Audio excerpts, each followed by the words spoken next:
we focus not on individuals so much, but we focus on the fact that people are precious to God and therefore are precious to the Salvation Army. When it comes to officers in the Salvation Army, we consider that the Salvation Army is mission-centric.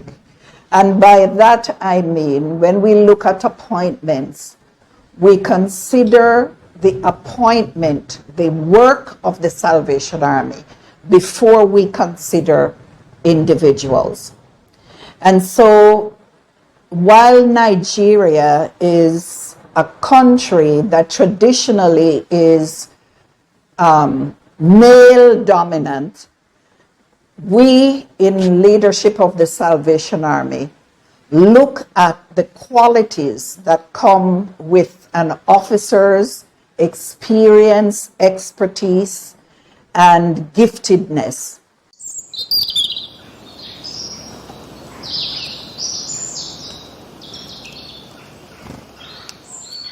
The Salvation Army has had many challenges while serving in Nigeria, but it comes out stronger, better, and victorious after each experience. One of the most disastrous trying moments of the Salvation Army was during the Civil War. Every attempt the Salvation Army made at bringing succor to our brethren in the East were being frustrated. In fact, it has to lead to emergency transfer of the then Captain Ofon from Enugu Corps to Afiansit, so that it can be preserved, it can be protected, it can be saved. In fact, that Civil War affected our teachers training college in Akai. There are many things that incident affected. During the colonial era, Salvation Army was one of those schools that benefited from colonial influence. Our schools are being given subventions, and it's one of those schools we call assisted school, government assisted school. But when the military incursion came into place, it neutralized virtually every structure that was already in place, and this was a great disaster. Well, we can't rule out the various schism, though not very pronounced like any other church.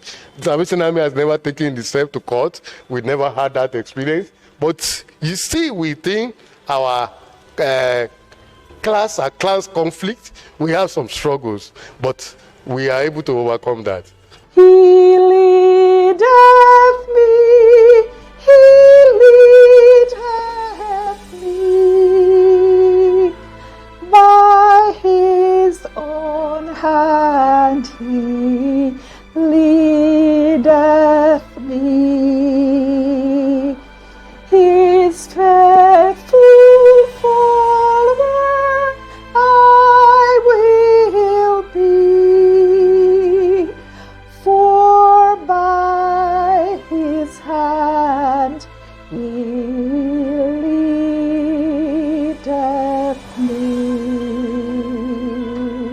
I will be true, for there are those who trust me. I will be pure, for there is much to dare. I would be strong, for there is much to suffer. I will be brave, for there is much to dare. Jesus will help me. He is my friend. He lead, and I will follow to life's very end. When you feel weakest, dangers surround, subtle temptations, troubles abound. Nothing seems hopeful, nothing seems glad. All is despairing, everything sad. Keep on believing, Jesus is near. Keep on believing, there's nothing to fear. Keep on believing, this is the way, faith in the night as well as the day.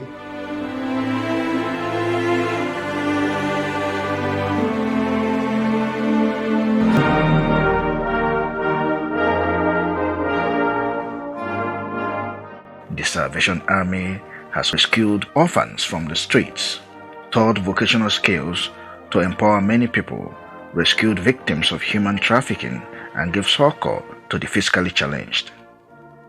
The Salvation Army is achieving its mission in Nigeria through its facilities around the country. The basis of the Salvation Army, there are threefold, maybe twofold if I want to say.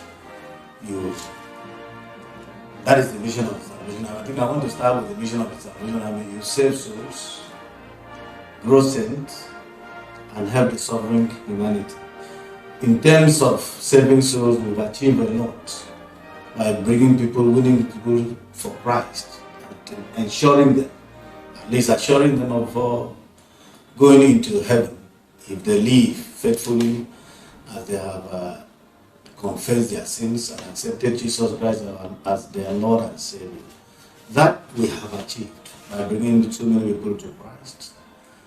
Talking of growing saints, you have to ensure that after winning them, you have to ensure they keep to the tenets of being a Christian. And of course, being a salvationist. We are a holiness movement. We believe in holiness. And we expect every soldier of the Salvation Army to be holy. That we have been doing. Then helping the suffering humanity, of course. We have to help people. You don't preach to a hungry man. And in most of the places at the Salvation, we have established many health centers, skilled training centers. I ran one some years ago, 2004 to sometimes, 1995 to 2000. I was the superintendent of the Salvation Army Skill Training Center, where we train young people on agriculture, carpentry, general farming, because when you talk about agriculture, there are areas of agriculture, poultry farming, fishery, goods keeping, and so on. And of course, carpentry. And those children were given hope, because that is what the Salvation Army is meant for. And so many of them have become family men now today. And they can't forget the Salvation Army. We had one in Ojirima. Of course, I think you people must have gone there. We turn them, we give them hope, we rebuild them. Because some of them that have lost it, the Salvation Army has given them hope. We talk of Benin Rehabilitation Center. We have so many of them there that have become very useful and helpful to the society. And many other places. So the Salvation Army has achieved a lot. And here we are in 100 years. That is why we want to thank God, celebrate God. Thank God for what He has done and has used past leaders and the present leaders to do in the Salvation Army. Catherine Booth School is one of the joys of the Women's Ministries program in the Nigeria territory. It started actually in 2006 with the vision of the Women's Ministries leaders who were at our territorial headquarters at that time. And the program started as a primary school, and with the aim of developing the whole child, the student as a whole person, not just in the academic sphere, but intellectual, emotional, psychological, and being in the spiritual work, which is our main aim and focus, to develop the students and those who come into our program through one way or another, the parents, our teachers, to develop them spiritually as well. So we are very proud of from where we have come, and our aim is to provide excellent programming that will help to develop our students and to the benefit of our families as well.